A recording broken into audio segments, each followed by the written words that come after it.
Assalamualaikum warahmatullahi wabarakatuh. Bismillahirrahmanirrahim. Rabbi shrah li sadri wa yassir li amri wahlul 'uqdatam min lisani yafqahu qawli. Allahumma shalli wa sallim wa barik ala sayyidina Maulana Muhammadin wa ala alihi wa sahbihi asmin amma ba'du. Alasannya masuk akal. Biar Allah menyaksikan saya kama usaddikuhu hayyan usaddikuhu maitan.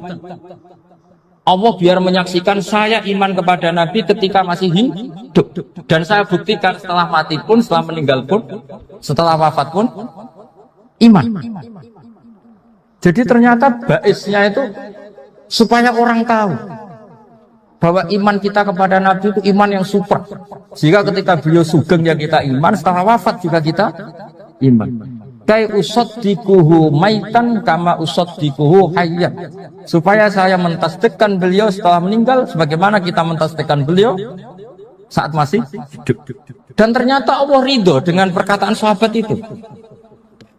Kenapa Allah ridho? Karena menjadi pelajaran bagi orang-orang yang ditakdir gak menangi Rasulullah SAW. Tetap mereka ini. Jangan kayak setan. Setan itu kurang ajar betul oleh iblis.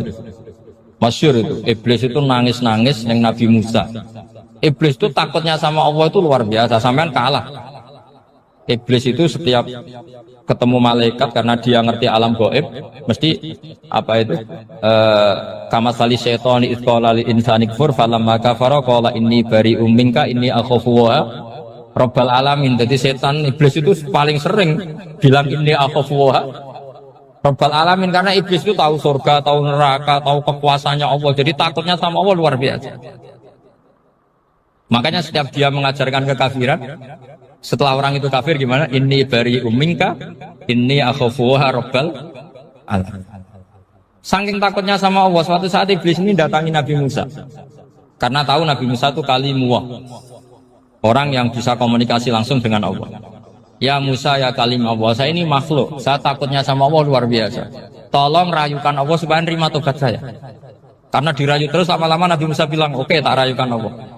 Sama Allah, karena Musa kekasihnya, ya Allah iblis punya ingin tobat, tolong dikasih hak tobat.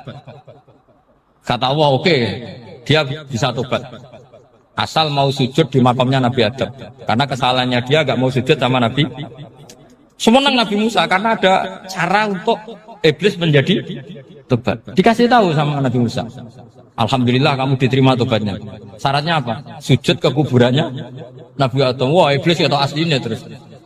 Asjuduhu maitan wa qatla asjuduhu hayyan. Oh zaman urip aku ora gelem, kok wis mati. Oh dasar setan itu. Zaman urip aku ora gelem, wis mati kok kon sujud. Kumat maksudnya terus ya sudah terus sampai sekarang akhirnya. Kalau sekarang tidak mungkin lagi karena nggak ada Nabi Musa. Jadi ijtihadnya sahabat melihat wafatnya Rasulullah itu beda-beda dan ternyata semuanya diridhoni Allah. Karena ternyata yang suka Nabi wafat dulu adalah ingin supaya umat Islam tetap mencintai beliau, iman sama beliau, tasdik sama beliau, sebagaimana tasdik zaman sugeng. Makanya kita harus mencintai guru-guru kita. Uhibbuhu maitan kama uhibbuhu hayyan. Saya sampai sekarang itu ya merasa Mbah Mun itu tidak meninggal. Saya masih merasa kalau bapak saya tidak meninggal karena kita mencintai beliau-beliau ketika hidup dan ketika wafat itu karena beliau-beliau sama kita juga seperti itu. Rasulullah itu ketika mendekati wafat, ya bahasa halusnya intaqala ila rafiqil a'la. Itu Nabi kalau ngedikan tuh rileks sekali. Hayati khairun lakum wa wafati khairun lakum. Cong aku nak uripku ya apik. Engko nak aku wis kapundhut ya apik. Fa amma hayati fali asunna lakum as-sunnah.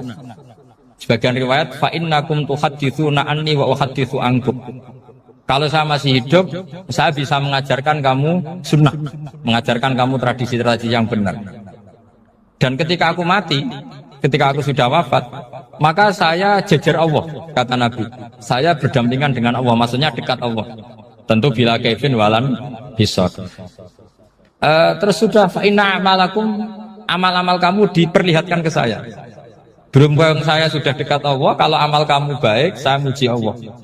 Kalau amal kamu buruk, saya langsung mintakan ampun kepada Allah. Jadi Nabi rileks sekali.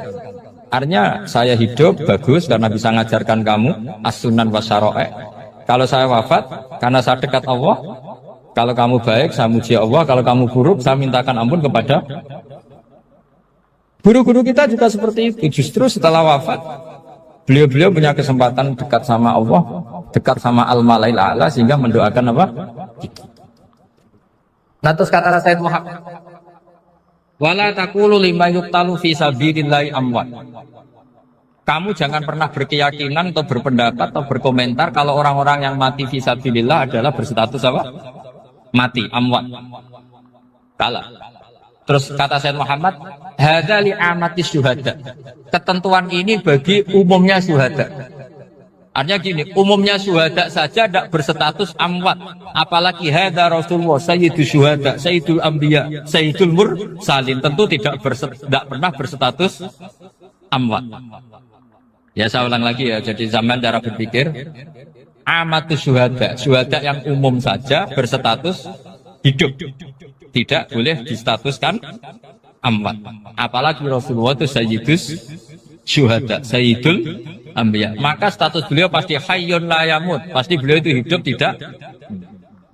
Dan karena beliau itu asfaq, sangat sayang kepada kita, sebagaimana zaman beliau hidup itu sayang kepada kita, sampai nangis-nangis minta hak syafaat, maka setelah meninggalkan pun beliau pasti sayang kita dan pasti berusaha supaya kita diampuni oleh Allah Subhanahu wa ta'ala. Sehingga ada sahabat yang tadi berpendapat kalau saya nggak masalah Nabi wafat dulu, supaya Allah menyaksikan saya usaddiquhu maitan kama usaddiquhu hayyan. Jadi ini cerita ya, cerita sudut-sudut pandang. Fikih itu penting sekali. Kata Sayyid Ali yang Shahibu Simtud Durar itu, wabihi qiwamus syariah, yang bisa mengawal syariat itu hanya fikih. Fikih itu ya kalau yang paling gampang tentu kita misalnya punya Fathul Qorib, Fathul Mu'in, Fathul Mu'in. Tapi yang faham betul, mesti faham itu ngelotok setengah hafal.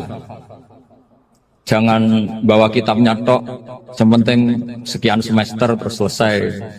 Itu sama-sama dosa, itu dosennya ya dosa, mahasiswanya juga dosa. Karena sudah terlanjur sarjana agama, ternyata nggak bisa, itu kan mendingan dasar sarjana agama. Itu saya tak cerita sama Kiai Roba, itu ada fatwa Kiai juga wali. Suatu saat ada penyanyi dangdut top terkenal di Indonesia itu nyanyi dangdut, ya penyanyi ya dai, entah itu hakikat entah majaz tidak tahu. Itu Kiai itu fatwanya lucu, kalau kamu datangi dia pas main dangdut masih saya beri izin, tapi kalau datangi dia pas pengajian itu tak larang kan santrinya jadi eskal, ini pas pengajian dilarang, pas dangdutan kok malah dapat izin. Tapi bukan berarti halal ya, dapat izin. Dapat izin kan potensinya bisa karena dilarang lah ya tetap belerot. Terus suatu saat si santri ini setengah wali, tidak wali tapi setengah. Lama-lama itu memahami gurunya, ternyata sirinya begini. Kalau seorang penyanyi yang tidak pernah ngaji kemudian ngomong agama, itu potensinya itu fadallu wa adallu, sesat dan menyesatkan. Tapi kalau dia sedang nyanyi dangdut, penyanyinya cowok, sama jangan bayangkan dangdut putri, enggak, itu cowok sudah tua lagi. Jadi potensi halalnya ada lah maksudnya untuk, tapi tidak alat musiknya, orangnya. Tapi kalau dia nyanyi itu paling dosanya hanya nyanyi. Saya ulang lagi ya. Murid tadi akhirnya paham kalau datangi pengajian itu artinya ikrar kalau dia seorang dai atau seorang yang layak ngomong apa? Agama. Itu lebih bahaya karena kita santri, apalagi kita doktor atau MM, terus ngekrori orang yang nggak jelas asal usul. Tapi kalau nyanyi kan nyanyi saja. Sehingga itu menjadi fikih. Bahaya terbesar dalam fikih adalah apa? Mengkaji fikih tidak dari ahlinya. Ya saya ulang lagi ya, mengkaji fikih tidak dari apa? Ahlinya. Nah kenapa demikian? Begini, saya beri contoh. Ilmu fikih itu tentu pertama dari Rasulullah SAW, kemudian bersanad sampai kita, atau kita sampai Rasulullah. Itu ngalami sekian ijtihad yang tidak mudah. Saya beri sekian contoh. Dulu Imam Syafi'i itu sukanya sama guru yang miskin, ya, karena rata-rata santri juga miskin. Jadi mesti ngidolakan guru yang miskin, karena sesama miskinnya harus berkoalisi. Tapi akhirnya gurunya Imam Syafi'i itu miskin sekali. Namanya Muslim bin Khalid Az-Zanji itu miskin, Sufyan As-Tsauri miskin, Sufyan bin Uyainah miskin. Setelah ngaji di Medina itu Imam Malik itu kaya. Pas itu Imam Malik sudah kaya. Setiap ketemu Imam Syafi'i dikasih uang. Sampai ketika Imam Malik itu bilang, kamu sudah alim, ilmu saya sudah habis, kamu ngaji sama yang lain. Sama siapa? Kata Imam Malik, orang yang sealim saya sudah meninggal, namanya Abu Hanifah. Tapi dia punya murid, namanya Muhammad bin Hasan Asy-Syaibani, kamu ke sana. Terus Imam Malik datang ke Baki. Dulu Baki itu pasar rental, ya Grab lah kira-kira sekarang. Untuk mengumumkan, siapa kafilah yang mau ke Irak? Kita ya Imam Malik, dibayari sama Imam Malik, ini yang antar ke Irak, ke Muhammad bin Hasan Asy-Syaibani. Imam Malik mulai ngeper, guru saya yang miskin tidak pernah nyangoni, guru-guru saya yang kaya sering nyangoni. Mulai memasalahkan kiai miskin, gitu, kira-kira seperti itu, mulai masalah. Setelah datang ke Irak, di Muhammad bin Hasan Asy-Syaibani itu si Muhammad bin Hasan Asy-Syaibani itu kalau ngitung uang itu di meja tamu. Jadi punya emas lantaan, punya uang. Kira-kira kalau Indonesia punya rupiah, punya dolar, dihitung itu di ruang tamu. Kata Imam Syafi'i, saya dengan Imam Malik saja enggak seret, ini lebih kedonyan lagi kiai. Ngitung uang itu di ruang tamu. Terus akhirnya si Muhammad bin Hasan Asy-Syaibani ini ahlul usul, dia pakar usul. Kamu heran sama saya? Iya, kiai kok kedunyan, dia ngomong. Tapi kata Muhammad bin Hasan Asy-Syaibani, kalau kiai tidak boleh kaya, kita kayak wong fasik, dan gue demenan, gue mabuk. Oh jangan, nanti dipakai maksiat. Tengjenengan mawon kersane digetoan, berarti kiai oleh sugih, pun angsal-angsal. Semenjak itu jadi satu fikih bagi Imam Syafi'i. Ternyata kalau mengharamkan kiai sugih, berarti membolehkan yang fasik sugih. Kalau yang fasik sugih bisa dipakai i'anah alal maksiyah. Semenjak itu mindset pikiran Imam Syafi'i rubah. Saking rubahnya sampai beliau berpendapat orang bisa beli Alphard, kok beli carry itu haram. Bisa jadi bupati kayak Pak Roba, jadi RT haram. Pokoknya gitu. Bisa keren kayak Gus Bak kok jadi orang pendengar haram. Pokoknya haram terus. Karena dalil beliau al-Islam ya'lu walalila alaih. Coba sampean ridho misalnya jadi orang Gresik dipimpin orang yang nggak sholat, ridho ndak? Ndak. Atau sholat tapi nggak bisa ngaji, ridho ndak? Ketika yang bisa ngaji berpotensi jadi buba, terus keterusan. Karena Imam Syafi'i keterusan, ya umatnya keterusan. Akhirnya orang-orang Syafi'i itu politikus rata-rata. Ya, makanya sama jangan kaget sama Baruba. Kakak saya wakil bupati dia. Putranya Mbah Mun ada yang wakil apa? Gubernur. Dulu Gus Wahid yang menteri agama. Itu asal usul dari perubahan fikih, mindset cara berpikir Imam Syafi'i. Jadi dulu itu fikih ditemukan itu jelimet, ada perdebatan. Itu tidak hanya pada level ulama, pada level Nabi pun ada perdebatan. Jadi jangan kira Nabi itu tidak debat, ya debat. Nabi itu asal seangkatan itu mesti debat, termasuk debat dengan malaikat. Jadi kalau perlu ya debat sama apa? Karena malaikat itu kan lugu itu gak iso mikir. Karena kalau malaikat iso mikir bisa jadi rektor. Nanti kasihan Pak Salam. Malaikat gak boleh jadi rektor.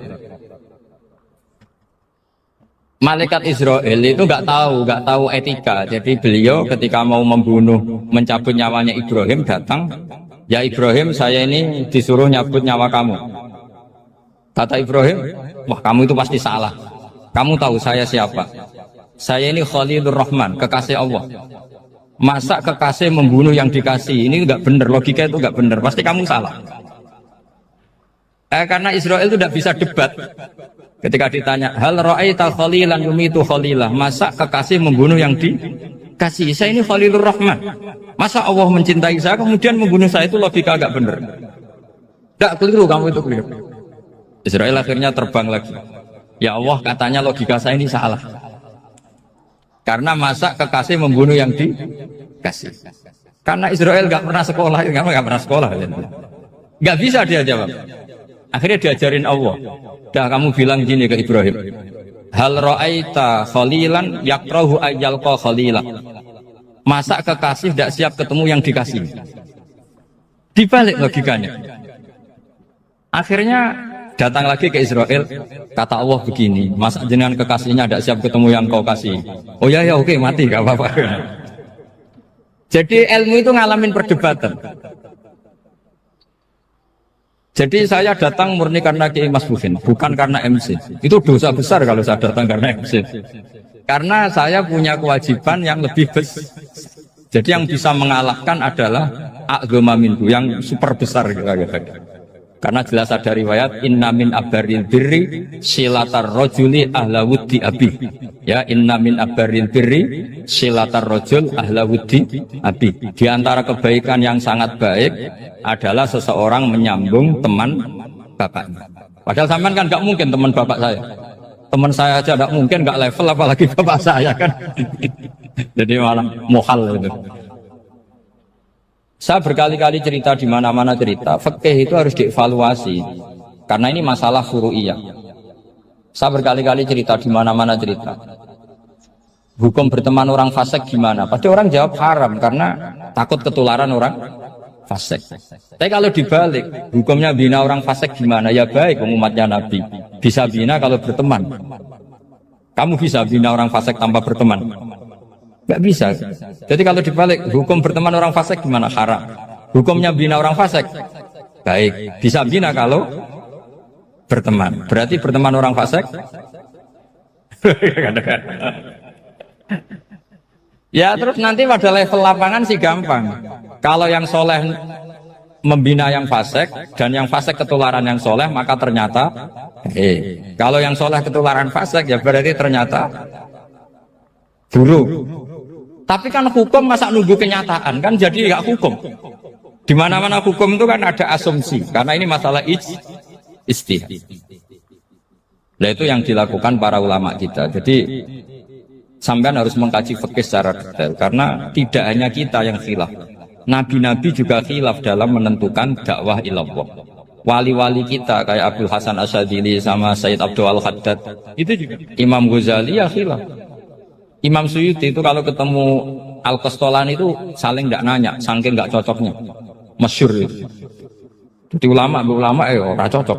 Bedanya nak saiki perkara partai gitu. Kalau orang gini enggak, karena pakai asumsi karena memang susah. Nggak misalnya memang tak bedai, tak beri yang nggak misalnya ada orang rukuk kemudian kentut, itu sholatnya batal apa enggak? Enggak, jawab saja. Enggak, orang sholat kemudian pas rukuk kentut atau kelihatan auratnya, sholatnya batal apa enggak? Batal. Itu keliru nih sampean, itu salah dosennya mesti itu. Pertanyaannya gini, yang dikatakan sholat itu kan aqwalun wa af'alun muftatahatun bitakbir muftatamatun bitasbih. Lalu ketika sampai rukuk apa sudah namanya sholat? Jika kamu katakan batal, namanya sholat aja belum, kok sudah kamu katakan batal gitu.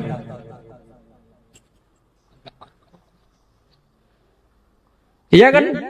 Jadi kalau aku mau sholat pas rukuk ngetut, batal atau ora? Mestinya jawaban yang benar, ya ora sholat jadinya gitu. Karena kalau dikatakan sholat, definisinya harus sampai salah. Tapi kan kita nggak mungkin ngomong seperti itu, kan dianggap majnun. Padahal itu yang benar, yang punya kecerdasan. Nah makanya pertanyaannya, fikih itu ngikuti bahasa awam apa bahasa istilah? Kalau ngikuti bahasa awam ya kayak tadi, sholat kok pas rukuk kentut maka batal. Sebenarnya yang batal itu sholatnya apa rukuknya? Nah makanya terjadi perdebatan. Kalau yang pakar-pakar usuli itu salah istilah itu nggak mau. Saya ulang lagi, kalau pakar-pakar usuli itu salah istilah itu nggak mau. Terus misalnya tak beri contoh lagi. Kalau imam itu sudah salam pertama. Salam pertama itu yang rukun kan salam pertama. Berarti setelah salam pertama imam sudah keluar dari sholat apa belum? Yakin? Ada. Sekarang sama tak bedai. Lalu makmum itu kesunatan langsung berdiri apa nunggu imam salam kedua? Enggak, jawab satu. Nunggu salam kedua kan? Nah, itu kriminalnya sampai Anda nafsu itu. Kriminalnya begini. Berarti Anda bergantung sama orang yang sudah tidak sholat. Kata kamu setelah salam pertama dia sudah tidak sholat. Berarti kamu menginterosikan makmum berhubungan dengan orang yang sudah tidak sholat. Karena sudah keluar dari sholat ketika salam pertama. Kalau kamu di debat gitu gimana jawabnya? Pusing kan? Berarti robtul makmum bisolatiman sing wis laisa fi sholatin. Berarti menggantungkan sholat sama orang yang sebetulnya sudah tidak. Ada yang jawab, sebagian ulama fikih tetap disunatkan menunggu salam kedua. Karena salam kedua itu masih paket meskipun tidak rukun. Juga paketnya selesai. Tapi selalu pertanyaannya gini, lalu setelah salam pertama itu imam masih sholat enggak? Sudah sama pernah dijawab toh? Nah ini pentingnya bodoh, gak mikir sebenarnya. Jadi makanya bodoh itu barokah karena gak mikir. Jadi soalnya Rabbana ma khalaqta hadza apa? Batila. Sing bodoh ya barokah, sing pinter ya barokah. Secara barokah maksiat. Serana barokah blas. Jadi ilmu itu harus mengalami satu gesekan karena logika itu bisa dibalik. Nah karena ilmu itu mengalami satu gesekan, satu logika yang bisa kayak iya kayak enggak. Sehingga jargon di dunia ijtihad itu begini. Ra'yuna shawabun yahtamilul khata' wa ra'yuka khata'un yahtamilus shawab. Pendapat saya benar tapi mungkin salah. Tapi pendapat kamu taruhannya salah dulu tapi yang mungkin benar. Jadi mustahid kalau kata mustahid itu lucu. Ngomongnya itu ra'yuna shawabun yahtamilul khata'. Pendapat saya tarifnya benar dulu tapi yang mungkin salah. Kalau pendapat kamu salah tapi ya mungkin benar atau mungkin bisa salah, ya tidak tahu, pokoknya mungkin benar. Nah kenapa demikian? Begini, di luar masalah tauhid, saya ulang lagi, di luar masalah tauhid itu tentu ada masalah-masalah yang sifatnya ijtihadiyah. Ya saya ulang lagi, yang sifatnya apa? Ijtihadiyah. Dan ijtihadiyah ini nggak pernah selesai karena muqtadul hal, konteks kesejarahan maupun konteks kesempatan itu tidak sama. Dulu kiai-kiai itu ngaramkan dasi, ngaramkan celana karena yang celananan yang dasinan itu penjajah. Sehingga mantasabba biqaumin bahwa apa? Min. Tapi lama-lama kiai-kiai itu ya pakai dasi, pakai celana. Ya karena dianggap sudah tidak mantasabba biqaumin bahwa apa? Min. Ini ngalami pergeseran. Semua istihad itu ngalami pergeseran. Lalu pertanyaannya begini, lalu istihad apa Gus yang permanen? Yang permanen ya istihad dengan alatul istalat apa? Istihad. Saya beri contoh misalnya begini. Nabi Musa itu yang ngalami istihad. Kata beliau karena kangen Allah, itu ingin melihat Allah karena kangen. Rabbi arini anzur ilai. Qala lan tarani walakin anzur ilal jabal. Ya sudah, namanya orang kangen ya ingin melihat. Ya sudah gitu aja. Sehingga ahli ilmu kalam itu berdebat.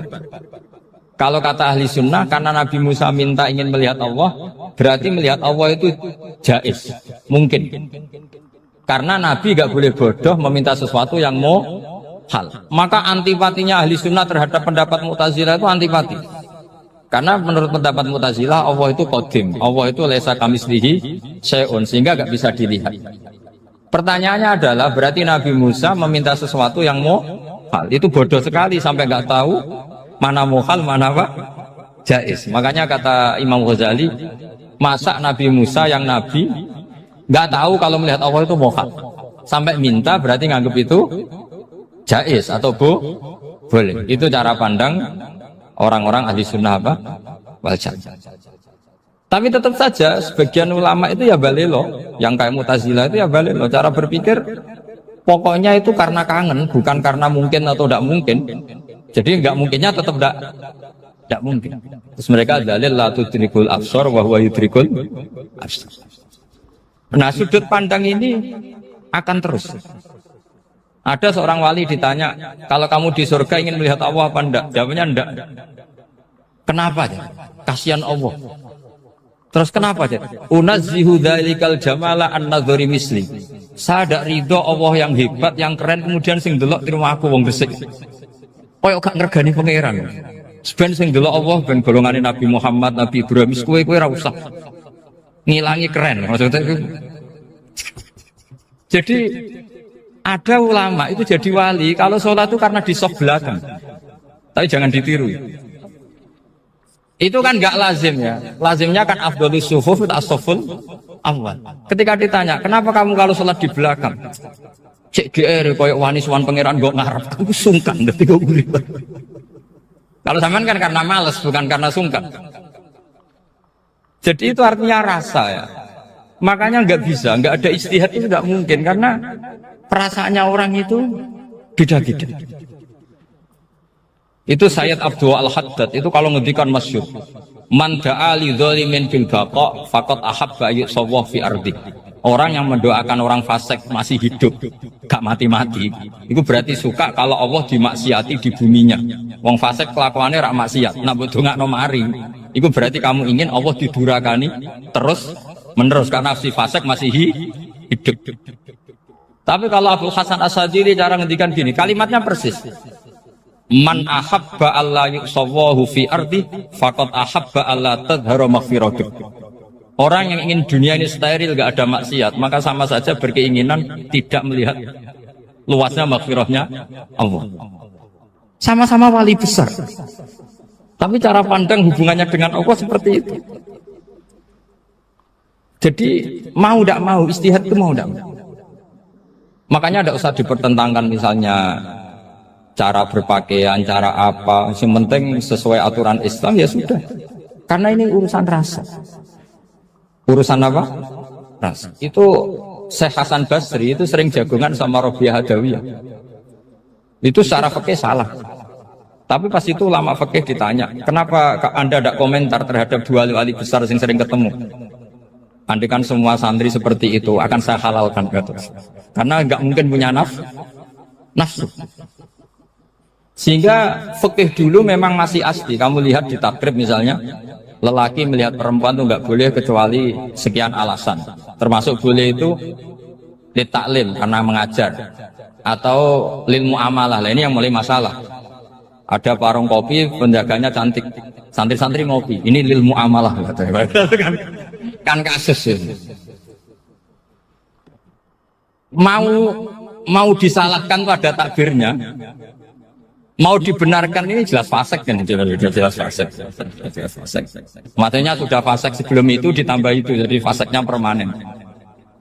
Nah pertanyaannya adalah, kalau kamu ngajar mbak-mbak, kemudian hafal yang cantik yang enggak, itu taklim lin nazar apa nazar di taklim? Itu taklim apa modus?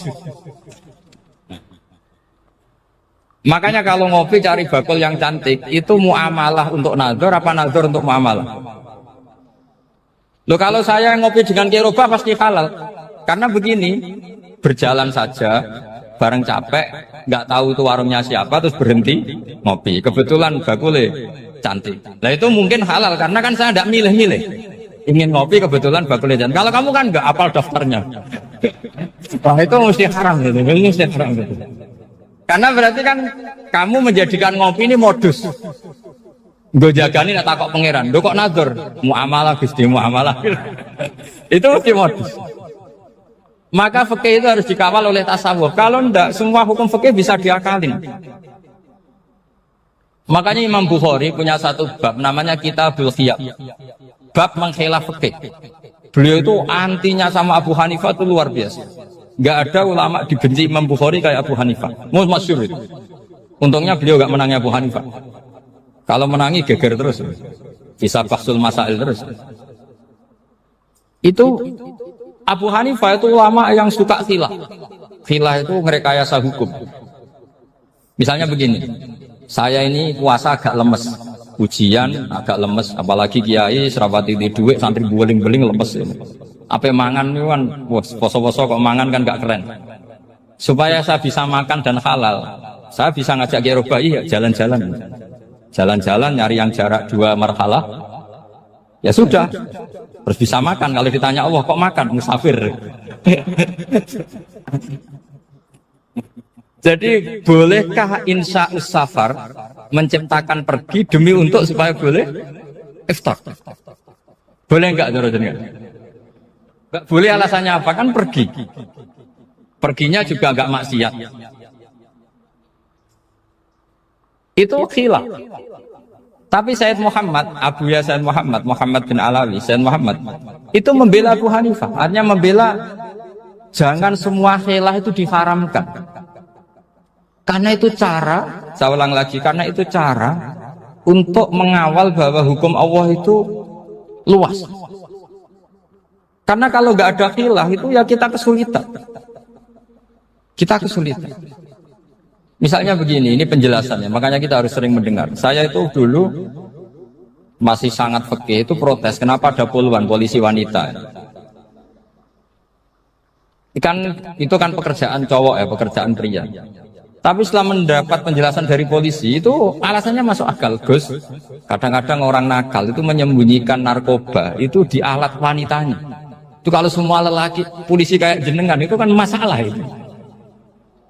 Sehingga memang harus ada polisi wanita karena sebagian pengedar narkoba itu perempuan dan menyembunyikannya di tempat itu. Kalau semua polisi cowok kan nggak kebayang.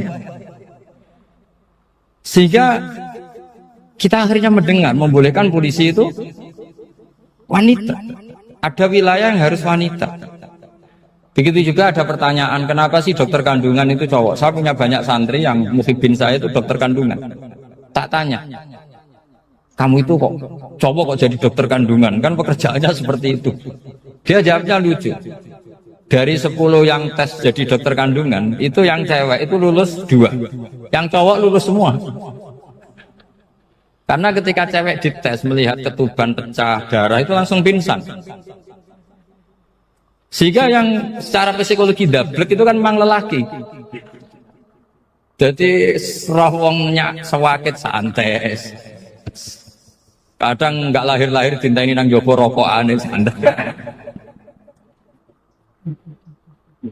Itu kalau cewek yang jadi dokter kandungan itu nunggu jam 11, jam 4 sudah pingsan.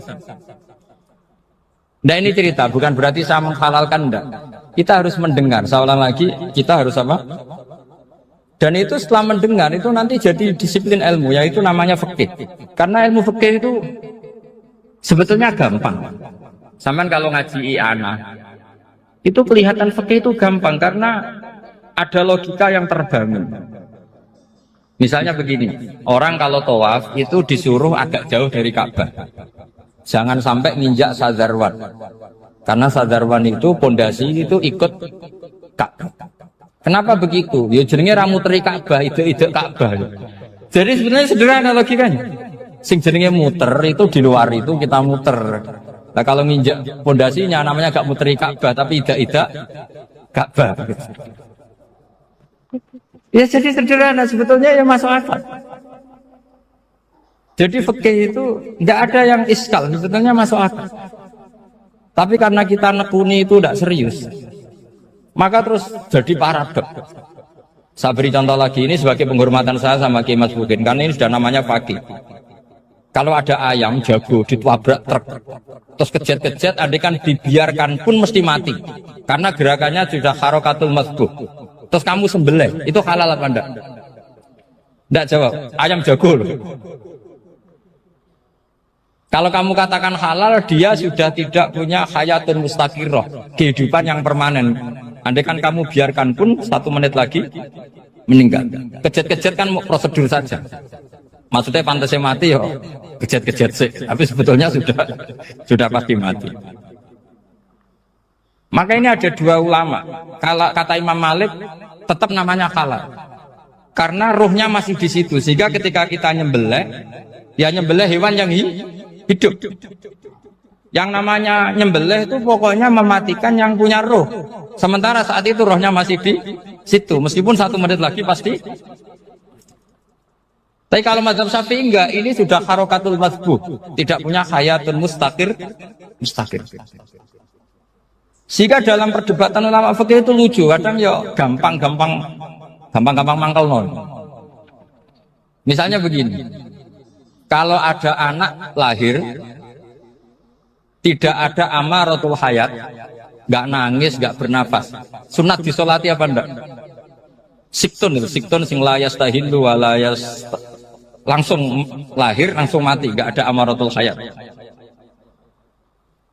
Nggak tahu mikir tuh. Itu tidak wajib disolati. Alasannya, ya kan memang sholat alal mayit kan tidak pernah hidup. Di mana-mana mayit itu setelah hidup mati. Ini kan tidak pernah hidup. Namanya ya qit'atul lahmin, ya potongan daging itu aja enggak. Jadi kadang fikih diwaca tenan jebule mangkel nom. Terus ketika di kitab Minhajul Thalibin itu, kalau kamu keluar mani itu wajib mandi enggak? Wajib kan? Kalau keluar mani inzal itu kan wajib mandi. Nah, kenapa nifas atau wiladah keluar bayi? Kenapa ibu-ibu kalau keluar bayi wajib mandi? Alasannya lucu. Li'annal walad maniyun mun akidun. Ini kan wis mani cuma mengkristal. Jadi kadang pakai mangkel. Apa ya? Sembrono itu. Mosok wajib mandi wiladah itu karena apa? Li'annal walad maniyun mun akidun. Niku mani sing wis mengkristal. Mani sing wis jelalatan lah, lahir nangis macam-macam. Jadi ternyata karena kenapa fikih butuh alasan nyari hadis tentang keluar anak mandi itu nggak ada yang sorry, yang ada adalah tentang inzal. Innamal ma' minal. Akhirnya dicari-cari ternyata walat itu maniyun menakid. Lah ini problem fikih. Sampean harus siap dengan pelajaran seperti ini, meskipun sampean mungkin wong priayi, tapi ini ilmu. Ya, saya ulang lagi, ini ilmu. Sehingga ulama itu mau tidak mau harus mau mendengar. Karena logika yang terbangun itu nunggu kalau mendengar kayak tadi. Nabi malaikat Israel baru sadar, masa kekasih bunuh yang dikasih. Masuk akal juga Israel. Kalau sama sampean sih nggak nerima tetap selonang-selonang, ini masalah Ibrahim Khalilur Rahman. Sehingga kita di alasan fikih itu harus kita dengar. Saya dulu itu, saya sampai sekarang itu sama, kalau bayi lahir masih sudah berbentuk bayi, saya sendiri berpendapat sebaiknya disolatin kalau sudah berbentuk bayi, meskipun tidak tidak nangis, tidak ada amaratul hayat. Kan yang digugurkan itu wajibnya, bukan masalah boleh dan tidak. Itu banyaklah perdebatan ulama di bab itu. Saya beri contoh lagi perdebatan ulama. Ini contoh-contoh fikih karena ini khusus penghormatan status fakih tadi. Itu kalau ada orang mati jenazah itu. Jenazah itu kalau sholat, itu kan umumnya jenazah di depan, kita nyolati di belakang. Itu yang mengatakan begitu ya tidak punya alasan, ya taunya mulai dulu begitu, di mana-mana nyolati jenazah, jenazahnya di depan. Tapi di kitab Mahali jelas diterangkan, kata kaul sani tidak wajib. Alasannya lucu, fa innal janazah laisat bi imamin. Jenazah itu tidak imam, kenapa harus di depan? Kan kacau kan? Lu coba alasannya di depan apa? Dia ada imam kok. Nah barokahnya fikih itu, sehingga kita melihat di Arab Saudi sekarang, itu jenazah kan di belakang, tapi kita tetap nyolati mayit. Kalau di Arab Saudi musim haji, itu jenazahnya di kamar mayit, tapi kita nyolati. Itu satu-satunya takbir ya tadi, fa innal janazah laisat bimanzilatil imam. Tapi jangan praktekkan, nanti tidak kepaliran sesat. Saya hanya cerita ilmu, jangan dipraktekkan. Kalau dipraktekkan masih jadi aliran sesat. Mono jenazah ning guri imame kok ngarep aliran sesat. Sebetulnya bukan sesat. Uji coba fikih. Ya karena tadi fa innal janazah laisat bimanzilatil. Bukti lagi kalau sampean sholat ghaib. Sholat ghaib itu misalnya mayitnya di Surabaya, boleh enggak sholat ghaib di sini? Terus jenazahnya di belakang kamu apa depan kamu? Nah ini kan fikih itu pokoknya gitu. Makanya standar furu'iyah itu susah. Karena perdebatannya itu mirip-mirip, kayak iya, kayak tidak, kayak. Makanya dulu zaman sahabat, ada sahabat itu mencintai Rasulullah. Senengannya sowan. Bukti cinta sowan. Banyak juga yang sahabat bukti cinta Nabi itu tidak pernah sowan. Alasannya ganggu. Kenapa kamu jarang sowan Nabi? Saya sering jamaah sama Nabi, saya tidak pernah sowan. Kenapa? Ganggu. Biar Nabi kalau di rumah sama anak istrinya, saya tidak mau ganggu. Makanya saya termasuk kiai yang gak pati seneng disowani. Karena ya itu tadi. Kalau ngulang seneng saya, kalau disowani biasa. Kalau Kiai Roba itu nilai, nak pernah sepuh jadi rasuan nilai.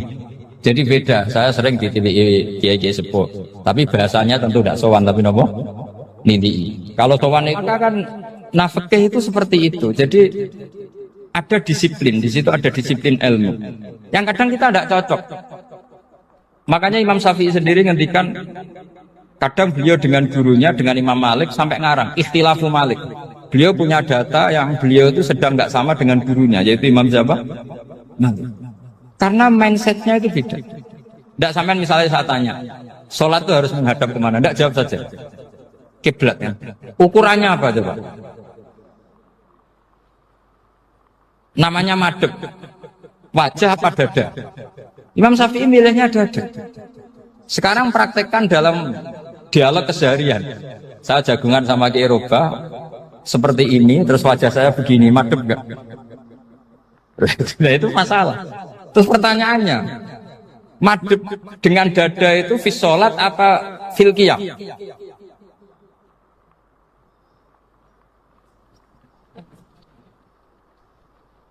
Loh, enggak, kalau fi sholat pas sujud dada kamu madhep mana juga? Kamu enggak pernah mikir kan?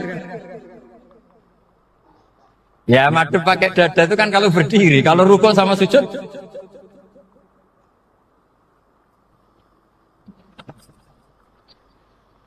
Loh itu ulama itu jelimet gitu.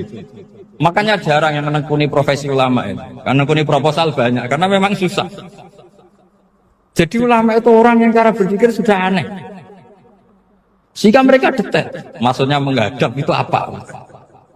Ukurannya kalau berdiri ya dada, tapi nggak bisa kamu katakan atawajjuh bisodri, aturan dalam sholat, fikuli sholat. Pertanyaannya lah kalau rukuk sama sujud, dadanya menghadap kemana itu? Maka itu ilmu yang sudah jelimet. Nah ulama usul fikih, ulama yang nggak mau salah per detail hukum. Sehingga menurut Imam Rafi'i, misalnya kalau beliau ditanya sujud itu gimana ya, asal watu jabha ya sujud. Tapi kalau menurut Imam Nawawi harus melibatkan 7 apa? Anggota, yaitu al-jabha, wal yaden, warubaten, wal qadamain. Oke, Imam Nawawi kita ikuti. Tentu keseharian kita pakai Imam Nawawi, yaitu berdasar hadis umirtu an asjuda ala sab'ati a'zumin al-jabha, wal yaden, warubaten, wal qadamain. Berarti berapa? 7. Tapi pernah saya cek di kitab karangannya Imam Syafi'i, ketika beliau ngendikan saya suka kalau orang sujud itu melibatkan 7 anggota berdasar hadis ini. Tapi kata beliau wayahtami itu dan bisa saja sujud yang watul jabhah itu sudah cukup. Kata Imam Syafi'i, limada, karena Nabi ketika sujud itu hanya ngendikan begini, sajadalaka wajhi wa sam'i wa basori. Gak ada di hadis wayadi, warubati, wakodami. Ya sudah akhirnya, nah itu sudut pandang. Terus gugatan kedua begini, ada orang Muslim yang sujud sama berhala.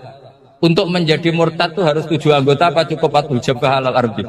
Untuk sah menjadi murtad itu. Untuk sah menjadi murtad cukup 4 jabah alal ardi harus 7 anggota. Untuk keabsahan murtadnya ini. Tidak jawab. Makanya ini tugas dosen-dosen ini meminterkan ini. Karena namanya sudah faqih. Faqih itu ahli faqih yang detail, namanya faqih. Kalau ini mutafaqih. Jadi bukan tafakuha tapi tafakuha, kayak tamarodon. Jadi wazannya nanti itu wal idhari ma laysa fil waqi'.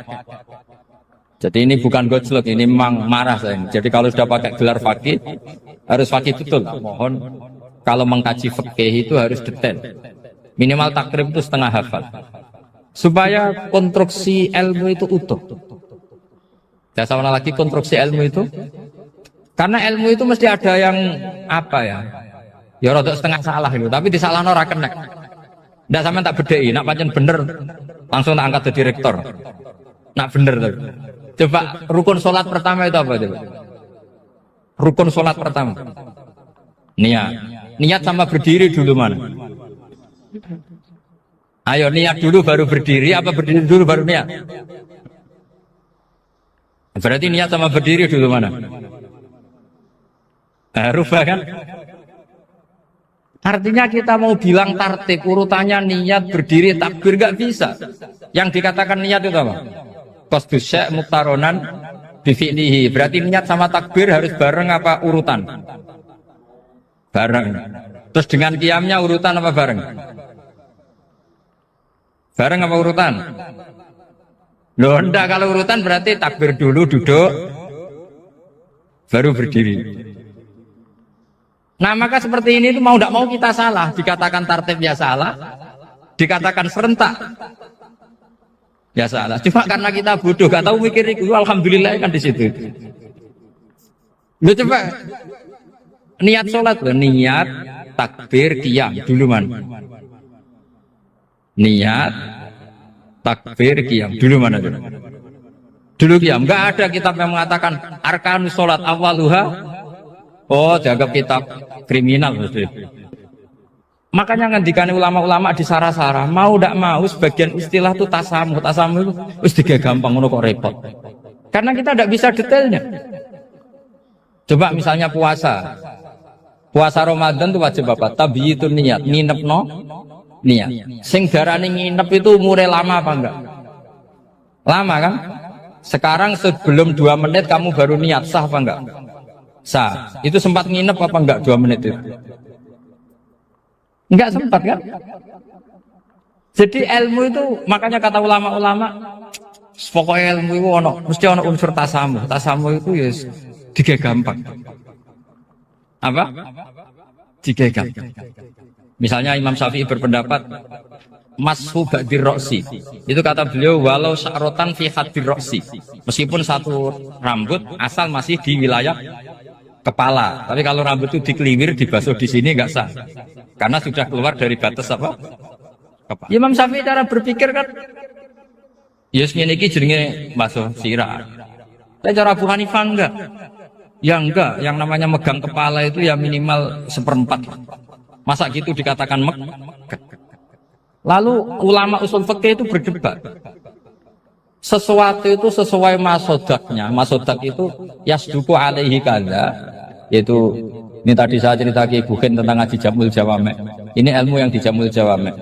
Sesuatu itu ukurannya mayasduku alaihi kadza apa dengan takrif definisi. Misalnya gini, sholat itu batal dengan makan. Kalau kamu sholat makan batal enggak? Enggak, jawab saja. Batal. Itu satu upo apa satu piring? Enggak, jawab saja. Satu upo sudah batal. Sekarang bab makan di ngurmat tamu. Cung tamuku keimangan. Iku sak upo apa sak piring? Nah ini kan tidak fair, di bab tamu makan satu piring, tapi di bab sholat satu upo. Maka pertanyaannya, lalu penamaan sesuatu itu berdasar masodak, mayasduku alaihi ismu kadza, atau berdasar huruf? Ukurannya apa coba? Maka terus jadi perdebatan. Nah ini di sini ini pentingnya ulama, karena nah sekarang saya bedai kan, cengkeh itu wangi apa enggak? Kategorinya cengkeh. Wangi kan, kalau orang bikin kue tar pasti pakai apa? Cengkeh. Pakai wedang ronde supaya manis, apa wangi dikasih apa? Cengkeh. Nah itu saya berkali-kali cerita, pernah mau dipikirkan orang Islam itu nggak boleh rokok karena dianggap pakai apa? Mewangi karena ada apa? Cengkeh. Tapi terus didebat, kalau gitu berarti orang Jumatan sunat rokok. Karena Jumatan disunatkan pakai pewangi. Wah itu kan akhirnya tuh, wah iya repot ya. Jadi kalau cengkeh kamu kategorikan pewangen, yang orang Islam nggak boleh rokok karena pakai cengkeh yang wangi, konsekuensinya orang Jumatan sunat rokok karena berarti di masjid pakai apa?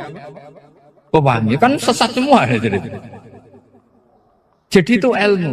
Makanya selain fikih mateng, itu ada ilmu yang namanya usul Usul fikih itu yang neliti itu.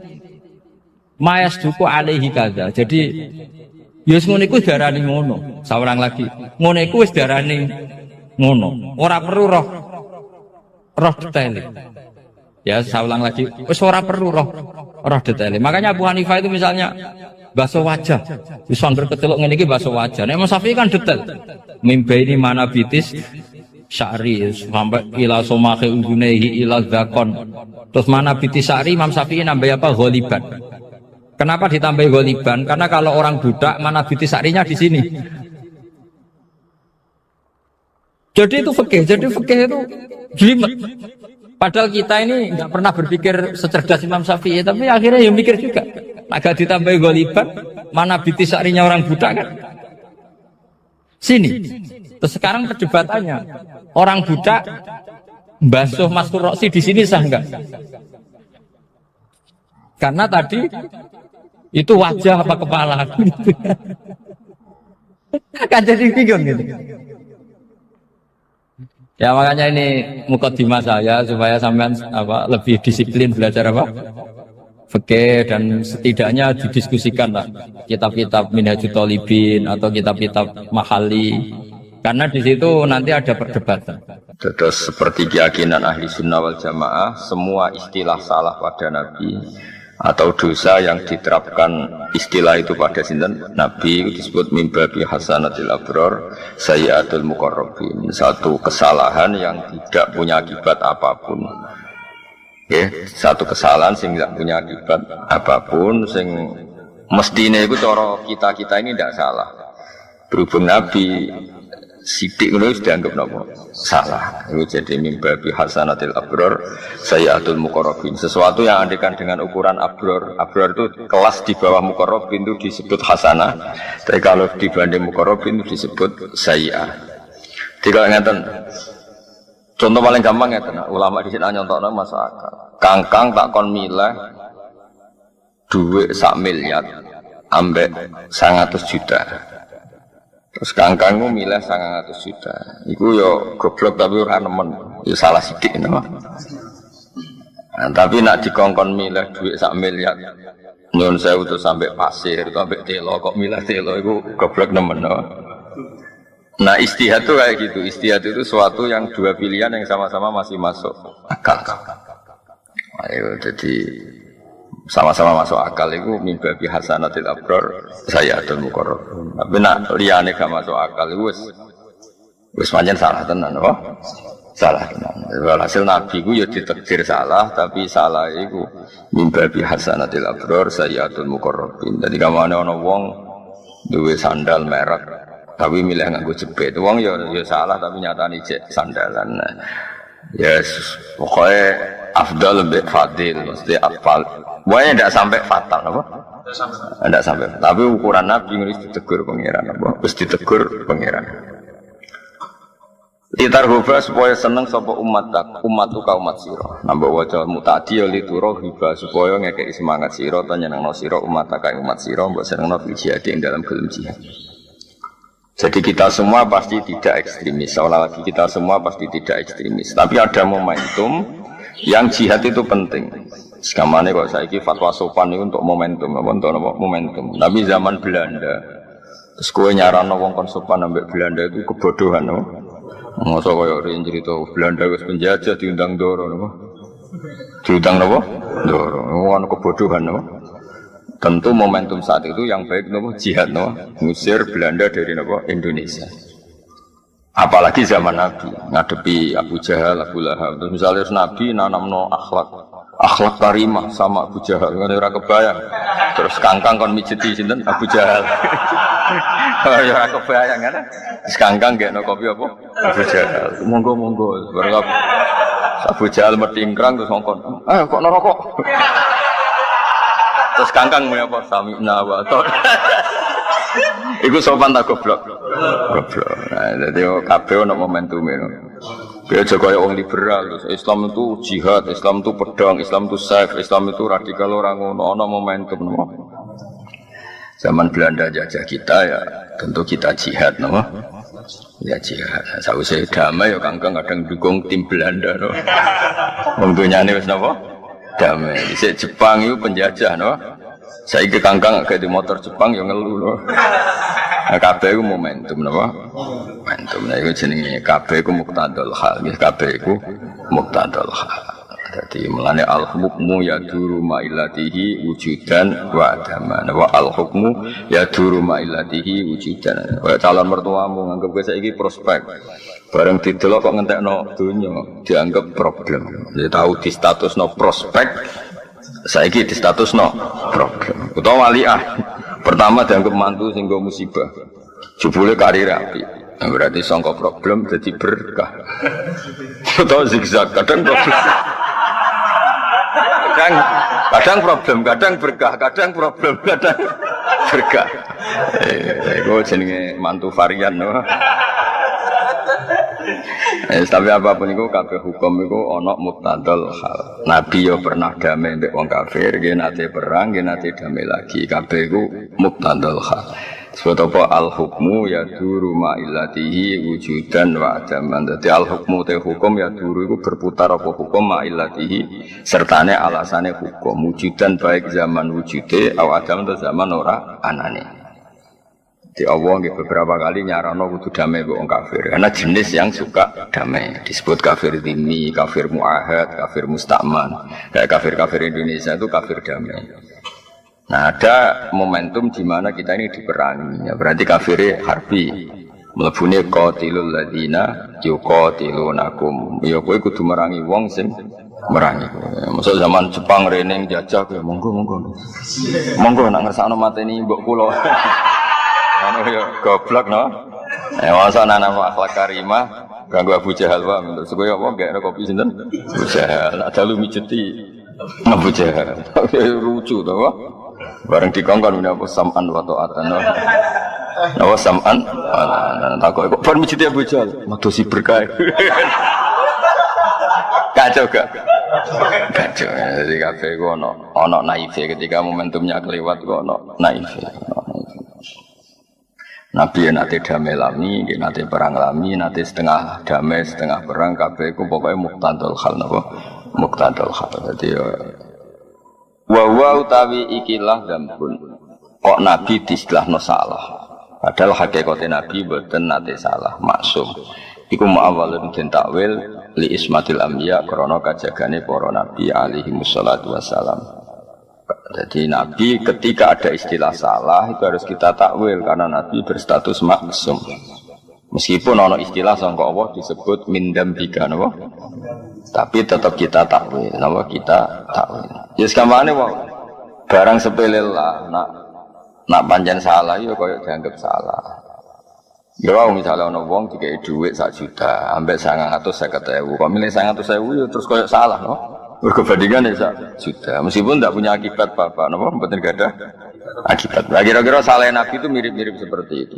Salah yang enggak punya akibat apa. Tapi nak salah ini kan fatal. Kon nenggon sing lapang, milah mlebu neraka, itu kan salah fatal. Ono ratan apik liwat terus mobil mbok liwat jurang ya apik. Itu fatal kan? Nah, fatal itu kan. Jadi kabeh itu ada. Nah, salahnya Nabi itu tidak pernah seperti itu. Namun tidak pernah. Misalnya saya beri contoh. Allah itu mangkel banget ambek wong munafik, mangkel banget. Sehingga Allah itu punya cara boleh dibahasakan Allah punya ketentuan Muhammad kamu tidak boleh nyolati Abdullah bin Ubay bin Salul. Abdullah bin Ubay tapi Nabi itu punya perhitungan. Abdullah bin Ubay kok anaknya itu soleh, santri khusyuk, sregep. Bapaknya ketua munafik tapi anaknya ketua pondok. Ya, jadi bapaknya ketua munafik. Orang-orang santri sregep kayak anak Abdullah bin Ubay bin Salul. Jenenge enggak Abdullah sama. Berarti Abdullah bin Abdullah. Nah yang ngaturi nyolati Roisul Munafikin itu putrane. Cara saiki sowannya Rasulullah bapak kula kapundhut, tolong jenengan yang nyolati. Nabi memilih nyolati karena yang minta anaknya, no? Umar itu milih tidak nyolati. Sampai Umar protes, ya Rasulullah, apa engkau tidak ingat cangkeme Abdul bin Ubay sing elek Islam ini? Nabi tetap menjawab, tidak saya akan menyolati dia. akan menyolati dia. Tapi kan ngatur-ngatur sesuai walhasil terakhir pas Nabi sudah di depan jenazahnya Abdul bin Ubay, Allah ngendikan wala tusolli ala ahadim minhum mata abada. Kamu Muhammad jangan pernah nyolati orang-orang munafik. Nah seperti itu sampai sekarang ulama itu anut pendapatnya Kanjeng Nabi. Nah ono wong fasik, ono wong nakalis, tetap kita itu yes, tetap apik. Nah baru kayak sikap Nabi seperti itu, satu kampungnya Abdul bin Ubay itu Islam semua. Wong kok apike ngono, mesti elek-elek Muhammad koyo ngono tetep rawuh ning jenazah Abdul bin Ubay. Jadi Nabi ditegur pangeran, tapi berkah apikane Nabi ku dadekno kampungnya Abdul bin Ubay ku Islam. Nah, cara Nabi nuruti gengsi terus gak rawuh. Kan koyok nyonso kok pendendam nih, tapi Nabi rawuh pengen ditegur ojo lemat ojo sholat. Tapi Allah tetap ngeregani alusin Nabi dadekno kaum itu Islam. Lah iku jenenge salah wong-wong saleh iku ya ngono-ngono wae napa. Wis ngono. Salah yang enggak punya akibat apapun. Mergo wae nggih. Dia tetap berkah. Ini salah Nabi itu tetap berkah. Terus nah itu yang paling angel ning bab takwil bab sesuai walhasil mukmin babi hasanatil abror sayyatul muqarrabin.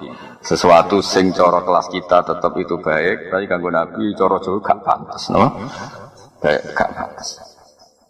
Terus ada lagi salah Nabi yang cara Allah salah, tapi cara istihad benar gitu. Istiwa abasa wa tawalla an ja'ahul a'ma. Abdullah bin Ummi Maktum niku ora ampun Islam, no? Ampun Islam. Dia pun sakit ngaji, terus minta Nabi itu mengajari ngaji. Alimni mimma allamakallah. Terus Nabi saat itu punya tamu orang-orang kafir, tokoh lagi minta dijelaskan Islam. Gamane konsultasi Islam. Singkat cerita Nabi memilih ceramah atau konsultasi jawab pertanyaan yang kafir sing konsultasi Islam. Nah karena Abdul bin Ummi Maktum bijak, akmal, buta. Iku menyela terus, setiap Nabi nerangkan Islam ngene-ngene nyela. Nabi jatah kula mulang, alimni mimma alim kula nggih ulang lah. Ampun jawab yang niku terus kula nggih. Ulang. Walhasil Nabi tersinggung, fa'aradu Nabi terus gak berkenan apa? Wong tangan-tangan mulang wong kafir kok disela. Napa? Lah Abdul bin Maktum yo ora salah, ngene ku akma. Dadi ora ngerti nek Nabi ku nembe sibuk mulang wong kafir. Nah, terus Nabi aradu ngono. Nah, bahasa itu muka masam, Nabi gak nyaman. Watawala itu minggu. Allah cara berpikir orang kayak Kanjeng Nabi. Lala pas niku di saat itu Allah cara nyalahno Nabi. Abdul bin Maktum sekaruan iman. Mulane regani karuan iman. Wong kafir mbok rewangi ngono orang mesti iman. Jadi nganggo kaidah al yakin la yuzalu bisyak. Nabi nganggo kaidah cara Jawane ora oleh tahsilul hasil. Nah itu kan mirip, no? Nah kira-kira salah Nabi mirip-mirip. Jadi kan banyak kan kiai, nak ditamoni pejabat, tamoni wong nasional, oleh hormat tenanan. Nak tamoni santri biasa. Mergo senenge wong nasional ning kiai iku pas-pasan. Berarti butuh napa? Servis. Senenge santri ning kiai iku tenanan. Mulane ora perlu servis. Dan itu nyatanya itu yang dilakukan ulama ila yaumil kiamah. Masyhur kan Nabi nak wong sing lagi Islam kan juga banyak no. Sampai sahabat protes kita iman lebih lama tapi engkau tidak ngasih apa banyak. Terus jawab Nabi wong-wong sing Islami pas-pasan ata'allafuhum alal Islam. Paham? Nah, itu masalah istihad, no? Masalah istihad dia mirip. Cara bapak dia nak kan. Istihad contoh paling gampang ini loh. Wong lu seneng adzan suara apik. Tapi aku seneng suara elek. Kok ben kaget do tangi kabeh. Itu kan mirip yo mirip. Ono kang suarane apik, terus adzan. Kan sing ahli pakar perturuan itu kan koyo diuru-uru no. Sono kang suarane persak ngingatkan kematian. Dan kemiskinan. Terus adzane koyo nada ono gempa. Anda warning dini kaya adzan peringatan apa dini gempa atau prahara kan kesunatannya adzan juga kan ono kang suarane elek raine elek terus spesial nada musibah oh itu kan sing krungu langsung tangi kanal kiamat qamat Napa? Ka'annal qiyamata qoma. Tangi subuh. Ambek di adzan welek dadekno tangi subuh, ambek adzan apik koyo wuru-wuru wong turu. Ya misalnya ono pertanyaan ngono apik. Apik sing elek dadekno wong tangi subuh. Tapi kan ora mungkin syariat kok ngono iku. Syariat kok bela swara elek kan mboten mungkin. Nah, itu masalah istihad. Istihad itu ciri utamanya itu mirip, mirip makanya di hukum istihad ana ra'yi shawabun yahtamilul khata' wa ra'yu ka khata'un yahtamilus shawab. Dadi ra'yi te pendapat ingsun shawabun sing bener. Meskipun yahtamilu al khoto'a, meskipun pendapat saya itu mungkin salah, tapi kalau memberi nilai orang lain warok yuka khoto'un, pendapat anda ini salah, tapi yahtamilu shawab, bisa saja yang benar. Jadi jenenge ijtihad itu masalah yahtamilu apa? Jadi ya itu kayak iya kayak enggak. Nah ijtihadnya Nabi juga gitu, kadang yang nyuruh tentang Abu Bakar, tentang Umar, tapi orang niat lama karena kayak iya kayak orang, apa kayak iya kayak tadi Umar nentang Nabi ketika badhe nyolati Abdullah bin Ubay bin Salul, Abu Bakar dukung, Nabi malah pendapat pangeran bener Umar, tapi tetap secara istihad sing dilampahi Nabi itu sing dibenerno secara istihad ila yaumil kiamah. Pangeran yo maklum ya serapi piye pangeran yo senenge ana Nabi ini istihad ya seneng. Adalah cerita-cerita mirip-mirip seperti itu tuh banyak. Ya mirip-mirip seperti itu banyak. Terus masalah yang terkenal gitu abasa wa tawalla. Itu mulai guru-guru kita mbek wong nasional ngomong sing senenge kiai pas-pasan kan lebih memberi servis timbang mbek kangkang sing senenge kiai wis permanen, paham ya? Niku otomatis napa? Otomatis. Itu mirip napa abasa wa tawalla anja'ahul a'ma. Tapi nyatanya kanjeng Nabi ditegur pangeran. Tapi yo setelah itu Nabi begitu terus sesuai ijtihadnya. Dan setelah itu nyatanya sama Allah dibiarkan dan dibenarkan. Itu nunjukno nak ya negur wae ra akibat apa. Wah ya negur ya. Negur wae kan dia akibat apa. Itu jenenge wa awalun ismatil anbiya. Dan itu ya tidak semua kesalahan itu diakibat fatal. Ya sekali kangkang. Sajane cara teori sing dadi imam iku apik sing paling apik. Apik sing paling misale kangkang milih sing wis umur, ahli fikih sing ngene-ngene. Tapi kalau itu terus-menerus akan jadi keangkuhan. Wong mau diimami wong sing sak ngisore akan melahirkan keangkuhan. Mulane Nabi ya nanti ngendikan sallu khalfa man qala la ilaha illallah. Tapi melihat imam itu ketua delegasi, jebul imame culun.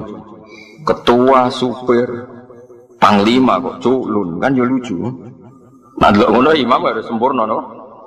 Karena imam domin sing nanggung Fatihah nak salah di imam, sing kok nak ono sahwi piye imam semuanya itu dibebankan imam jebule imame culun. Misalnya kan repot no.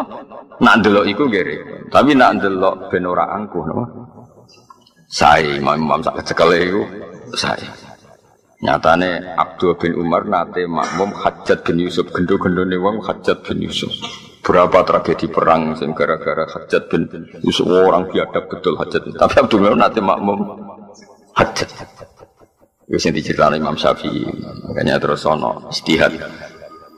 Nah, kula piyambak imam sak kecekel wae. Kok kowe nak pulang kampung nak nganggo standar ideal ono wong tuwa Fatihah ra bener. Ono sing nompah poh. Wan terus repot, masa apa imam koyo pilkada no? Mergo nyeleksi no? Iki unggul ning afqah tapi jeblok ning akra. Iki ning akra apik tapi asan cek cilik. Iki nom tapi menang nasab.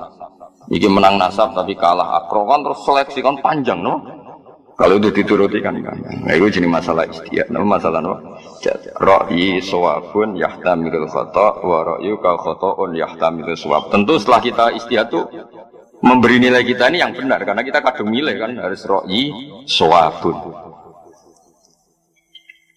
Jadi kata sekolah milih di pondok ora kakean pelaturan, ora kakean keamanan. Nanti kalau kebanyakan keamanan nanti orang terlatih takut sama keamanan, tidak takut sama Allah Subhanahu wa taala. Itu kan jangka panjangnya tidak bagus. Tapi ada juga pondok yang suka ada keamanan. Sebagai hidayat pas-pasan itu dikawal. Misalnya, jadi kiai-kiai sing pondoknya keamanannya agak, itu yakin nak santri hidayatnya pas. Sehingga butuh nopo keamanan. Lah aku itu yakin kangkang itu tawakalnya bener. Saya mondok kurang kiriman tetap bahagia nek rasa tinggine tawakal ya. Kiriman kurang, wong tua saya pas asa, tetap happy karena tawakalnya kelas tinggi. Tapi ya pendapat no, ra'yi shawabun yahtamilul khata' wa ra'yuka khata'un yahtamilus shawab. Nah, di bab-bab istihad itu ranahnya seperti itu dan itu pasti. Betul kok mungkin itu pasti. Mulane riyen Mbah Mun nak salat akhir, riyen Mbah Karim nak salat di akhir. Nak cara sing pro salat awal iku piye-piye wektu iku gak mesti urip ya ora mesti. Mulane tabadur ning nang salat nang wis no. Tapi sing salat akhir iku duwe konstitusi. Nak kabeh salat awal nanti dikira salat awal itu syarat sah. Sehingga ngono ana salat dhuwur jam 2 terus koyo ora sah. Mulane kudu ana kiai sing jaga salat akhir wektu ben wong ora batas akhir. Paham ya, Roh? Umpama saiki kiai sak Indonesia kuwabe salat awal wektu, engko sing salat jam 2 kok tersangka. Wis sampe nak pas mulai contoh paling gampang. Kangkang nak lagi mulai terus salat dhuwur jam 2. Dianggap capek ta jambeling. Jambeling kan? Selain faktane beling maksudnya itu. Jajal ya. Nah ning pondok salat jam 2 kan kok tenang, loh. Wis do ngerti nek iku rong kharajal waktu. Jajal ke, mulai. Wong tuamu terus kowe salat jam 2 kok subuh mepet tuluus samsi. Santri opo? Tapi yo mau nak kabeh salat awal nanti dikira itu syarat sah. Suatu saat sing salat akhir dianggap boten sah. Ana sono sini rakati salat akhir. Sing masyhur atau terkenal Mbah Karim. Mbah Mun niku salat akhir terus. Ya selalu ada, tapi ya tidak banyak. Tapi harus selalu ada. Itu jenis istihad, no? Istihad itu suatu sing mau wa eling-eling apa ra'yi shawabun yahtamilul khata' wa ra'yuka khata'un yahtamilus shawab. Jadi kalau kita sudah kadung mikir ngambil kesimpulan ya kita harus yakin ini yang benar, no? Meskipun kita sadar mungkin salah. Dan mendapat orang lain karena kita tidak setuju ya kita beri tok salah dulu meskipun mungkin benar. Nah itu kan saya ana wong didik anak ana sing sitok manja. Timbang anakku manja mbek wong liya tak manja. Terus ana sing sitok ora anak dimanja mari ngelama terus mbek anak dinas. Ya potensinya sama. Dimanja yang mungkin dinina bubukkan terus goblok. Dikerasi yang mungkin minggat. Potensi bahayanya ya sama. Ganggang ora ora wong tuane istihate piye ora. Kok dadi ngene iki ora ora istihate. Gak dimanja kiriman gak ganggang. Betul. Berarti wong tuamu nganggep kowe ku ahli tirakat. Iku siji. Atau kemungkinan dianggap ora prospek kok dibiayai. Nah, ora prospek kok. Gak kemungkinan bener sing iki. Wis wae istihad iku. Ora cara berpikir wong tuamu ora. Ya ora kepengen roh. Ora panutanku. Ya tapi semua nabi yang disalahkan Allah iku murni masalah apa? Istihad. Tidak kena disalahno. Kayak Nabi Musa niku keras. Bareng kaum menyembah pedet niku mulai nyun sewu nabuki Nabi Harun, urip murid. Kowe dadi kiai piye ana nyembah anak pedet kok mbok bar. Tekem caramu dadi kiai piye? Ngamuk. Ya juruhu ilaih napa? Suruh tapi ngamuk sampai pokoknya ngamuk-ngamuk. Saking ngamuke iku kitab Taurat itu dibanting. Cara Quran Islam Taufik bahaya Nabi Musa itu. Wong kitab suci kok dibanting hukumnya bahaya gitu cara iki. Wa alqal alwaha wa akhadha fi ra'si akhihi yajruhu ila. Warang dene kan. Nabi Harun kakak lebih sepuh. Barang diuring-uringi Nabi Musa dibuanting Nabi Harun tenang. Qala ya ibna umma la ta'khud bi rifiyati wala bi ra'si. Inni khasyitu an taqula farraqta baina bani Israil. Nabi Musa muring-muring pangeran seneng. Mosok ana umat sing nyembah anak pedet Nabi Musa teko santai. Teko ngerti umatnya sesat, misalnya nyun cara kangkang tetap ngopi, terus tenang. Pangeran kan terus ini Nabi opo ora kemungkaran kok tenang-tenangnya Nabi opo kan ngono.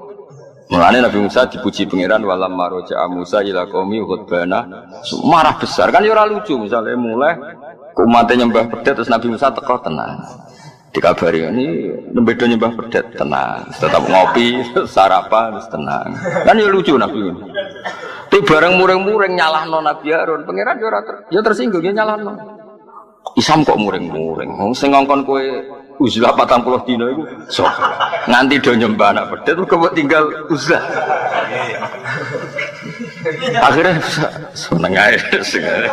Lah ya ngene, lah Nabi salah ngene iku. Misale ra muring-muring Allah nyalan. Piye Nabi jeng ngono barang hak diinjak-injak kok meneng ae. Ya salah. Muring-muring. Kowe ku sing mire, sing ninggalo dakwah kok sing teko-teko. Muring-muring. Ya, ngomong Nabi ya dibaro itu ora penting no. Napa? Ya kira-kira Nabi nyalano, disalahno pangeran bab sing bab ijtihad napa? Jadi mimba bi hasanatil abrar sayyatul muqarrabin. Di semua, saya ulang lagi no.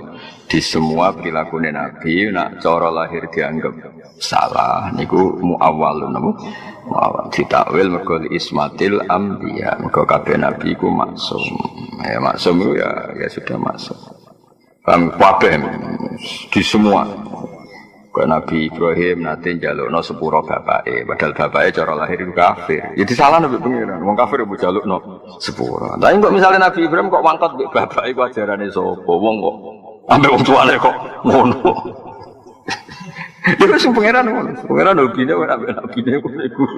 Ya sekarang kena dipantau ya faluma biasa. Pengiran ya terserah pengiran. Misalnya Nabi Ibrahim kok pertama wangkot mbek wong tuane kuras, disiplin mbek wong tuane misale cara lahir kafir itu salah no. Ajarane sapa wong tuane keras. Bareng apian nemen-nemen nganti istighfar. Sing ngongkon sapa. Lha terus Nabi wis apa dawuhe mengkane apa wa ma adri ma yufalu bi wala bikum in atabu ila ma yuha ila. Pada akhirnya itu hubungannya dengan Allah itu ubudiyah itu ya ubudiyah merasa tidak tahu, merasa tidak siapa-siapa. Mau anut apa sing diperintahkan Allah Subhanahu wa taala. Itu sudah paham ya. Terus itu masalah-masalah istihad eling-eling masalah-masalah apa istihad. Mana Nabi sering diutus Allah kan ngendikan wa in adri la'allahu fitnatul lakum wa mata'un ilahin. Dunia sing terkait sosial itu aku ora roh. Bundi sing bener masalah sosial itu bukan masalah agama, masalah apa? Sosial. Kabeh iku fitnah, kabeh iku ujian. Ya, tadi Nabi itu sangat dekat dengan keluarga. Wa anzir ashiratakal aqrabi. Tapi ketika terlalu dekat keluarga, problemnya Nabi itu milik semuanya. Karena Nabi itu milik kafatal linnas. Mosok wong liya dipadakno keluarga, kok ya salah.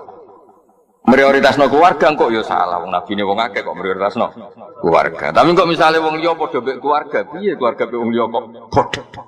Ya wis akhirnya Nabi ya takoki Bilal ya di rumah, sing sanak-sanak Muawiyah ya di rumah. Kadang-kadang diprotes. Ngene lho.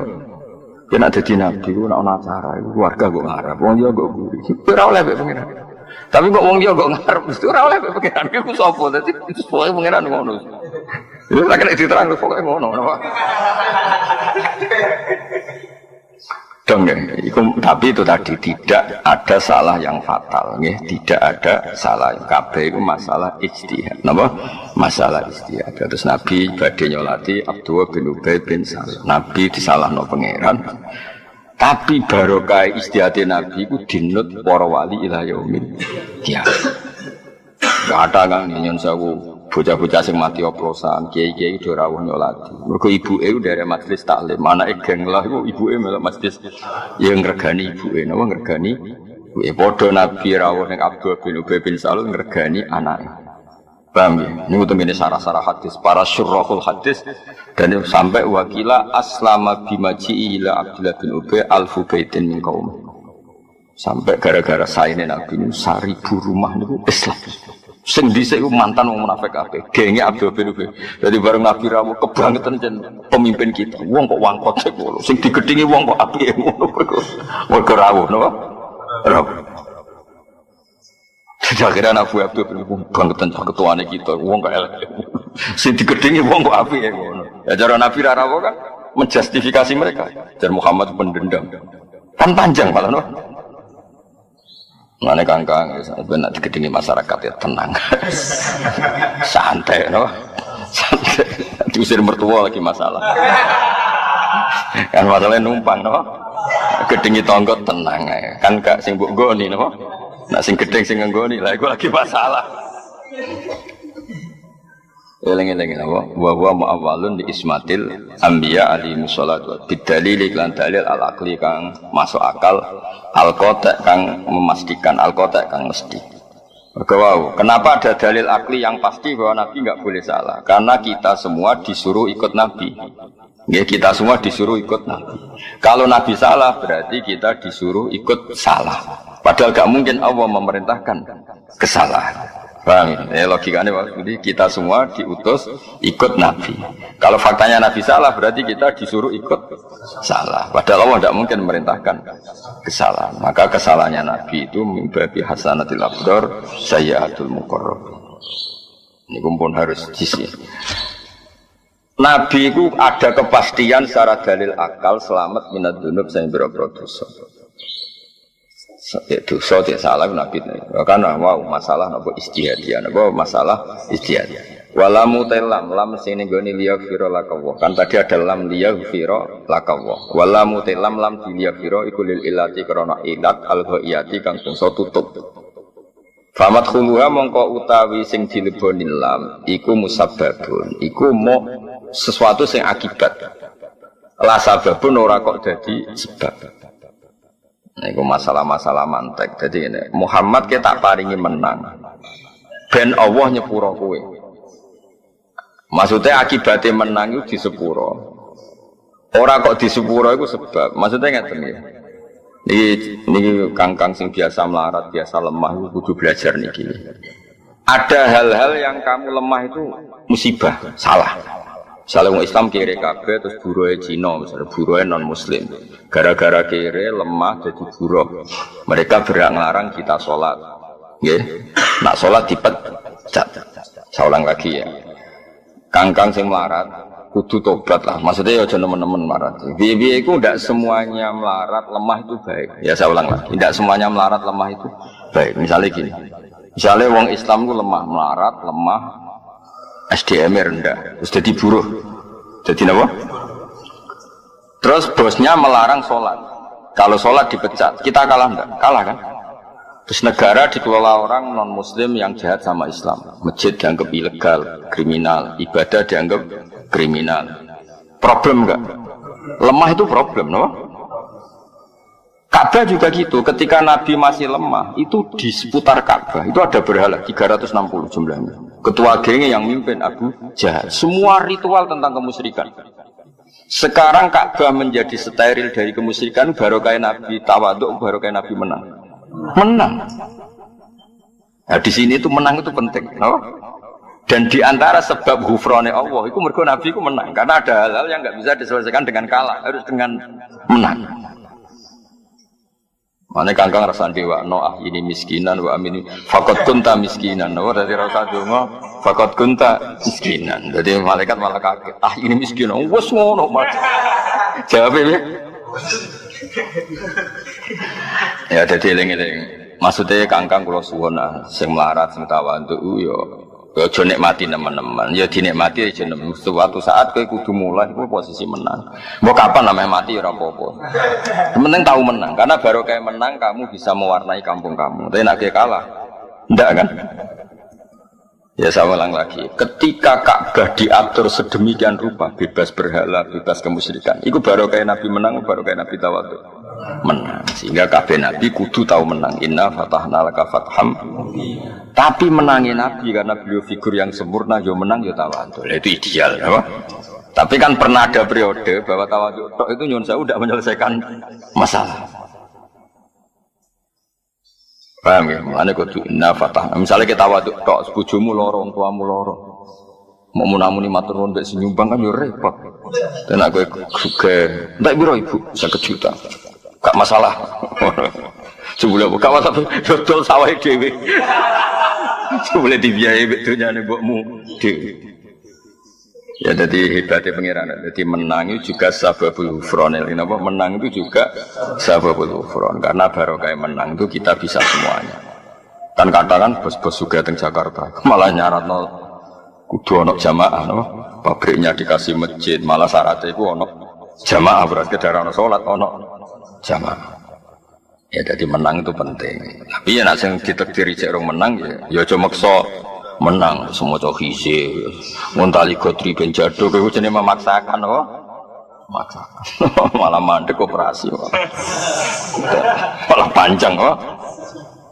Yang jelas menang itu penting, ya, tapi jangan paksakan. Mergo nek wis menang iku istilah Allah iku alamat ridane Allah niku diantarane niku sebutnya dengan surat Fatah, surat Nur kalau sahabat wala yumakkinanna lahum dinahumul ladzi irtada lahum wala yubaddilannahum min ba'di khaufihim amna. Jadi ciri utama ridane Allah niku sok mben aku wis ridho tenanan, kowe cara beragama iku posisi kuat. Wala yumakkinanna lahum dinahumul ladzi irtada lahum. Kayak di Indonesia itu kan orang sholat nyaman, pengajian nyaman, nggak ada yang berani ganggu. Itu sudah ada tamkin, apa?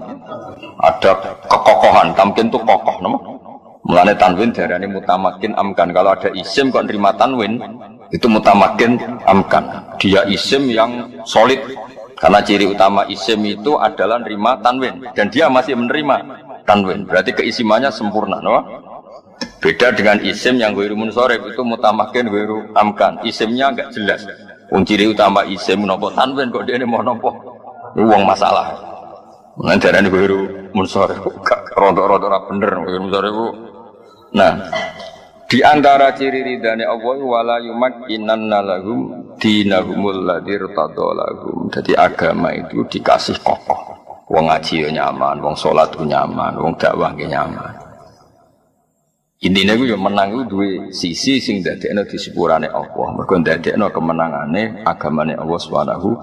Tapi aja dadi teroris, aja dadi ekstremis. Menang sing koyo teng Indonesia koyo wali-wali. Grunak-grunuk sawangane sewantai, tapi ujug-ujug Indonesia mayoritas muslim. Ya santai wali-wali santai. Ana tanggane dolanan gong ya tenang. Tapi ngerti-ngerti dirubah saiki ora nutuk gong, nutuk kentong. Wali ku rileks tapi mbok susu ngerubah. Saiki rame tok ae gak gawe perubahan. Rame tok ora gawe. Ya eling-eling apa wala yumakkinanna lahum dinahumul ladzi irtada lahum wala yubaddilannahum min ba'di khaufihim amna. Mulane menang itu sababul ghufran, apa menang itu diantara sababul ghufran. Jadi kena menang malah yaghfir laka wa ma taqaddama. Tapi tadi ya jangan dipaksakan, apa jangan dipaksakan. Wa yutim malan nyempurnakno sapa Allah. Bil fathi kelan kemenangan al mazkuri kang den sebut nikmat wa nikmate Allah in amahu tegese nikmate paringe nikmat Allah. In amahu tegese paringe nikmat Allah berarti idhofatul masdar li fa'ilihi wa idhofatul masdar li fa'ilihi. Kan gak mungkin menane ngene wa yutimma lan nyempurnakno sapa nikmat nikmat ing Allah. Allah di posisi menerima. Oh sembrono ya. Kafir halus ngono ngono. Lah ya masa Allah posisi al-mun'am sing diparingi nikmat. Tentu Allah al-mun'im napa? Berarti apa? Nikmatahu ing nikmate Allah. Berarti Allah posisi fa'il. Mulane digenti in amahu napa? Ing oleh paring nikmat Allah. Imam Suyuti sangira percaya nek kowe mergo nek nikmat tahu kuatire nikmate Allah, mosok Allah entuk nikmat. Terus diganti napa? In amahu. Allah nyempurnakno paringe nikmat ning alika ing atase sira. Kowe dialan nunjukno sapa wa ka ing sira bihi kelawan ikilah fathu kemenangan mriki. Siratan ing dalan, tarikan tegese dalan mustaqiman kang jejeg. Ya iya kan gara-gara Nabi menang kan bisa bikin aturan. Sekarang yang tawaf enggak boleh telanjang. Dulu Abu Jahal CS dia aturan, sing tawaf itu kudu telanjang kan. Kacau semua sistem kacau. Yang menjadi tidak kacau karena Nabi itu menang. Karena Nabi menang bisa bikin aturan, loh. Nah, bisa bikin aturan, bisa ngatur baru kayak menang, baru kayak tawaf. Menang. Tahu menang-menangan. Ya kaya gue lah misalnya kayak kumpul mertua menang, duit wekmu, mobil wekmu, apa wekmu, kan iso ngatur. Bar maghrib deres. Ibu-ibumu sing geng motor kon deres. Tapi nak gue motor nyileh. Jadi kabeh pengajian ngenteni ibumu gak nggo motor iku. Kabeh pengajian ngenteni bar ibumu urung teko. Gak sudah pengajian kan. Nyileh, no? Wes loro-loro, no? Tapi nak gue sing menang ning omah iku bar maghrib ora oleh nyetel TV. Deres. Oh, keren kan, no? Geng motor rubah geng pengajian. Keren ah. Ibemu wedi mungkin kono bensin gue, motor wekmu, uang jalan ya gue. Tapi aku sing numpang. Ribet kan? Jadi kalah ya repot. Jadi sing iso nggawe barokah aturan iku menang. Iso wae dia kabihi siratan etaqikon mustaqiman. Ai sabitu kadir sing ngukuhna sapa kang sira alaihi alas sirat al mustaqim. Alaihi ing atase siratal mustaqimah utawa alaihi alas siratil mustaqim. Wa wa siratal mustaqim iku dinul Islam iku agama Islam. Ya tapi saya ulang lagi dia menang ojo dipaksakan. Tapi kena apa nabi ku kok kudu tahu menang supaya iso ngatur dunya napa.